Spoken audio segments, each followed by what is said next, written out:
Hello friends, कैसे हैं आप सब। स्वागत है आपका दोस्तों हमारे यूट्यूब चैनल में। और आज हम देखेंगे बाबर द्वारा समरकंद पर कितनी बार आक्रमण किया गया। ठीक है दोस्तों, मतलब बाबर द्वारा समरकंद पर कैसे अधिकार में लिया गया या कितनी बार आक्रमण किया गया और उसके क्या परिणाम रहे, कितनी बार सफलता मिली और कितनी बार असफलता मिली। ठीक है दोस्तों, तो आज जो हमारी वीडियो होगी ये होगी बाबर का समरकंद पर आक्रमण। ठीक है दोस्तों, इससे पहले देखिए हमने जितने भी महत्वपूर्ण चार इसके युद्ध थे, प्रमुख चार युद्ध थे भारत पर, देखिए 5 आक्रमण किए। ठीक है, एक पहला आक्रमण किया था और उसके बाद 4 प्रमुख आक्रमण किए थे। पानीपत का प्रथम युद्ध, फिर उसके बाद खानवा का युद्ध, फिर उसके बाद चंदेरी का युद्ध और उसके बाद घाघरा का युद्ध जो अंतिम था 1529 में और 1530 में उसकी मृत्यु हो गई थी। ठीक है दोस्तों, तो ये हमने चारों युद्ध देख लिए हैं, इनके बारे में हमने वीडियो बना दी है। आज हमारा जो टॉपिक है वो है समरकंद पर। ठीक है दोस्तों, तो आज हम जानेंगे आज समरकंद के बारे में। ठीक है दोस्तों, तो समरकंद पर मतलब कितनी बार आक्रमण किया ये भी देखेंगे हम, और जितने भी इसके महत्वपूर्ण पर्सन हैं वो भी सभी देखेंगे। ठीक है दोस्तों, तो चलिए बारी बारी से देखते हैं पर्सन।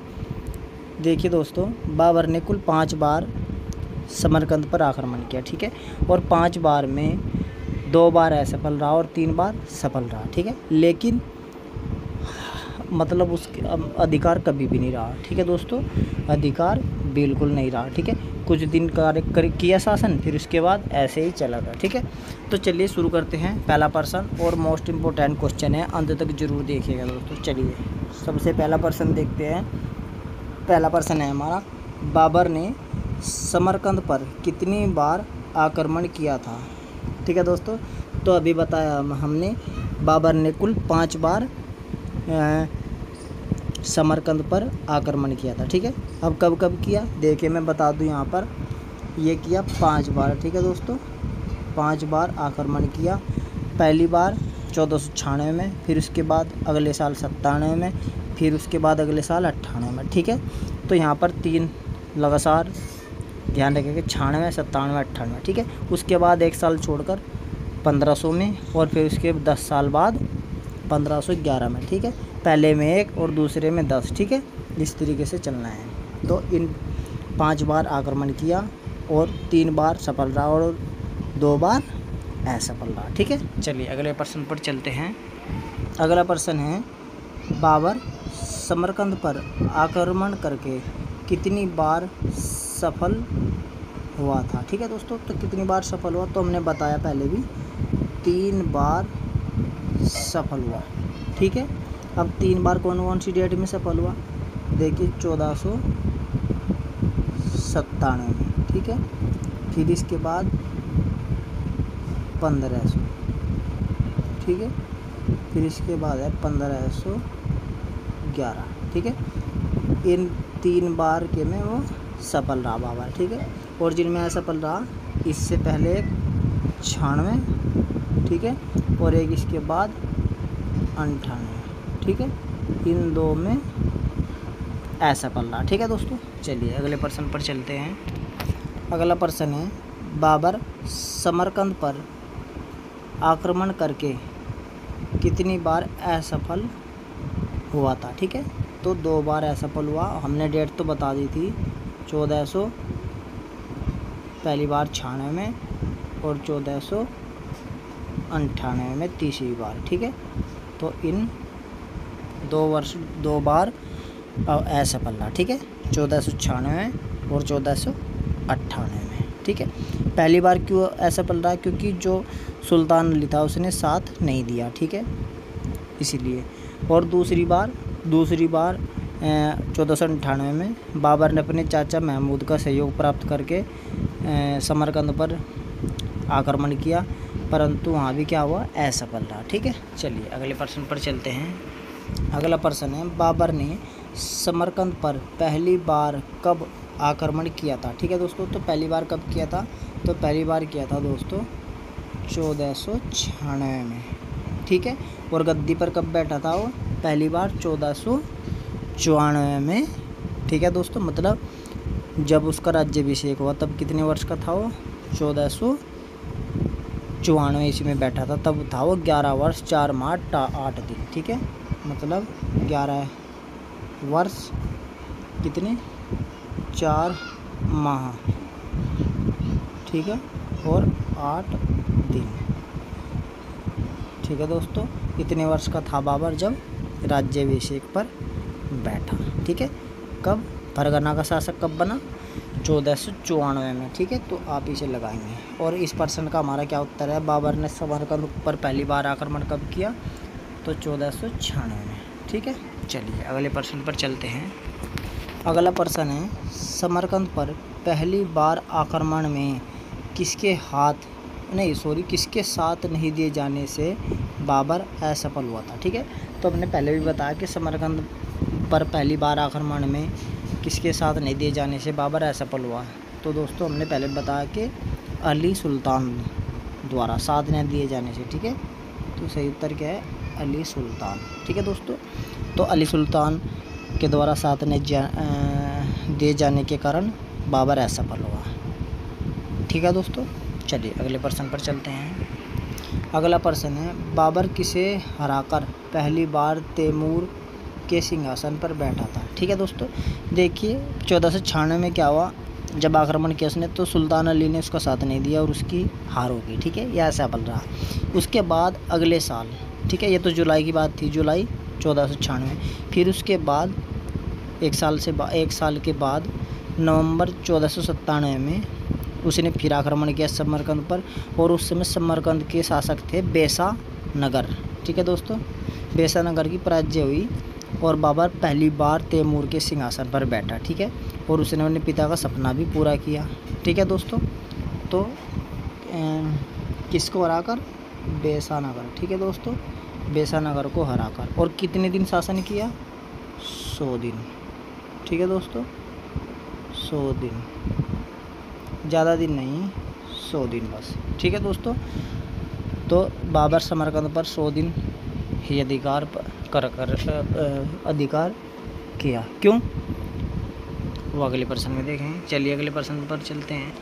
अगला प्रश्न है, बाबर का समरकंद पर पहली बार कितने दिन अधिकार रहा था। ठीक है दोस्तों, तो कितने दिन अधिकार रहा था बाबर का समरकंद पर, तो दोस्तों ये रहा था 100 दिन। ठीक है दोस्तों, 100 दिन अधिकार रहा था। चलिए अगले प्रश्न पर चलते हैं। अगला प्रश्न है, 11 वर्ष होने के बाद किसने कभी रमज़ान का त्यौहार एक ही जगह 2 बार नहीं मनाया था। ठीक है दोस्तों, तो इसका सही उत्तर क्या है, बाबर है। बाबर ने कभी भी 11 वर्ष, या मतलब ये कह ले कि जब उसका राज्यारोहण हुआ 11 वर्ष 4 माह 8 दिन के बाद, उसने कभी भी रमज़ान का त्यौहार एक जगह नहीं मनाया। क्योंकि जैसे आज कहीं मना लिया तो अगली बार दूसरी ही जगह मनाना पड़ा। क्यों, क्योंकि अब देखिए हम थोड़ा सा लिखते हैं, क्योंकि बाबर ने अब बताया है। अब कब बताया, जब उसने अधिकार कर लिया था 1497 ईस्वी में। ठीक है दोस्तों, और वो 100 दिन ही अधिकार कर पाया। अब क्या हुआ, क्योंकि वो उसने बताया, देखिए खुद ही बताया उसने कि बाबर स्वयं अपनी आत्मकथा में लिखता है कि अंधी जान की चिंता में हमने अपने हाथों से समरकंद को खो दिया और बिना एक की रक्षा किए दूसरे को खो दिया। यह समय मेरे लिए बहुत ही दुखदायी व कष्ट भय था। ठीक है, 11 वर्ष होने के बाद उसने कभी रमज़ान का त्यौहार एक ही जगह 2 बार नहीं मनाया। ठीक है दोस्तों, अब देखिए यहाँ पर क्या था, वो अंधी जान की मतलब कि सुरक्षा में गया हुआ था। ठीक है, तो उसकी अनुपस्थिति में लाभ उठाकर अहमद तंबल ने जागीर को फरगना का शासक बना दिया। ठीक है, अब जब वो फरगना को बचाने के लिए गया तो इधर से समरकंद पर अधिकार किसने कर लिया, सुल्तान अली ने कर लिया। तो दोनों ही जगह से उसने हाथ धो दिया। ठीक है, और उसकी ऐसी बुरी हालत हो गई, वो बहुत ही गरीब हो गया, खाना बदोश हो गया। ठीक है, तो इसका सही उत्तर क्या है, बाबर। और इसीलिए बाबर भटकता रहा, इधर उधर फिरता रहा। ठीक है, इस बारे में फरिश्ता भी लिखता है कि वह तकदीर की गेंद और शतरंज के शहंशाह की तरह एक जगह से दूसरी जगह चला जाता था। समुद्र तट पर समुद्र के एक टुकड़े की तरह कभी इधर कभी उधर उछलता, कभी इधर रहता था। ठीक है दोस्तों, तो उसने ये बात लिखी है फरिश्ता ने भी इसके बारे में। चलिए अगले प्रश्न को देखेंगे। अगला प्रश्न है, बाबर की अनुपस्थिति का लाभ उठाकर अहमद तंबल ने किसे फरगना का शासक बना दिया था। ठीक है दोस्तों, तो अहमद तंबल ने किसे बनाया था शासक, तो जहांगीर मिर्ज़ा को शासक बना दिया था। ठीक है, चलिए अगले प्रश्न पर चलते हैं। अगला प्रश्न है, जब बाबर समरकंद से फरगना की ओर प्रस्थान किया तो उसके जाते ही किसने, ठीक है दोस्तों, समरकंद पर अधिकार कर लिया था। ठीक है, तो किसने समरकंद पर अधिकार कर लिया था, तो ये किया था सुल्तान अली ने। ठीक है दोस्तों, तो जब वो बचाने के लिए गया फरगना तो इधर से समरकंद भी उसके हाथ से निकल गया और समरकंद पर किसने अधिकार किया, सुल्तान अली ने। ठीक है दोस्तों, चलिए अगले प्रश्न पर चलेंगे। अगला प्रश्न है, बाबर किसकी चिंता में समरकंद होने की बात कहता है। ठीक है, तो वो समरकंद होने की बात किसकी चिंता में कहता है, क्योंकि उसने अपनी आत्मकथा बाबर नामा में लिखी है, तो वो अंधी जान की चिंता में कहता है कि अंधी जान की चिंता में हमें अपने हाथों से समरकंद भी खो दिया। ठीक है, चलिए अगले प्रश्न पर चलेंगे। अगला प्रश्न है, बाबर से किसी ने एक समय याचना कर उसे मार्गिलान दुर्ग सौंप दिया। ठीक है दोस्तों, तो मार्गिलान दुर्ग किसने सौंपा बाबर को, तो ये सौंपा दोस्तों अली दोस्त ने। ठीक है, अली दोस्त ने। ठीक है, देखिए अली दोस्त नामक एक बेग ने इस समय बाबर से एक समय याचना कर उसे मार्गिलान दुर्ग सौंप दिया था। कब, 1498 में। ठीक है, चलिए अगले प्रश्न पर चलते हैं। अगला प्रश्न है, बाबर को किस नाम की एक तरुण से प्रेम हो गया था। ठीक है दोस्तों, तो बाबर को किस नाम की एक तरुण से प्रेम हो गया था, तो इसका सही जवाब है बाबूरी नाम की एक महिला थी। ठीक है, उससे प्रेम हो गया था। ठीक है, तो बाबर को बाबूरी नाम की एक तरुण से प्रेम हो गया था। ठीक है दोस्तों, अब ये कब हुआ था, ये हुआ था मार्च 1500 ईस्वी में। बाबर ने सुल्तान अहमद मिर्ज़ा की पुत्री आयशा सुल्तान बेग से विवाह किया और इसी समय उससे बाबूरी नाम की एक तरुण से प्रेम हो गया और उसके प्रेम में इतना पागल हुआ उन्माद में वो क्यों दीवाने की तरह कविताएं लिखने लगा। ठीक है दोस्तों, तो ये भी आप ध्यान रखिए कब की बात है, तो ये बात है 1500 ईस्वी। ठीक है, 1500 ईस्वी शादी के समय। ठीक है, शादी के समय ध्यान रखना, शादी के समय या शादी के बाद इससे प्रेम हो गया उसी समय। ठीक है, चलिए अगले प्रश्न पर चलेंगे।